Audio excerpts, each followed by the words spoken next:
I'm Bill Evans, and this is episode 13 of Thoughts from a Tolerant Man.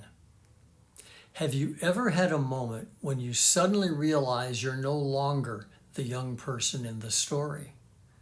I had one of those moments in New York City, sitting in a famous restaurant with my daughter.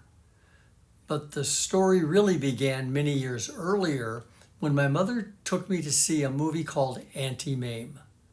I was 12 years old, and one afternoon, seemingly out of the blue, my mother took me to a matinee. The actress Rosalind Russell gave Anti-Mame a larger-than-life personality. She generally had a cigarette holder in one hand and a martini in the other, and her philosophy was, life is a banquet and most poor suckers are starving to death. There's a scene where her young nephew actually makes her a martini.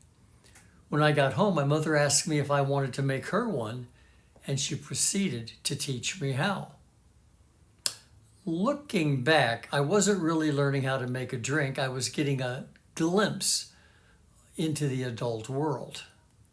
Years later, while serving in the Army, a friend offered to make me a martini, and I remember feeling rather sophisticated accepting it. Problem was I didn't particularly like it. Many years later, my daughter and I were headed to a Broadway show in New York City. We had reservations at the Four Seasons for dinner. We were dressed up, and as we walked toward the bar, my daughter said something I'll never forget. "Dad, you really fit in here." It was one of the nicest things she could have said, and in that moment, I did feel like I belonged. We sat down. She ordered a virgin pina colada, and I ordered a scotch.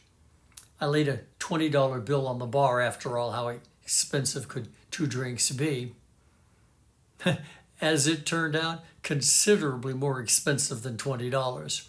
But what stayed with me wasn't the price of the drinks. It was my daughter's comment.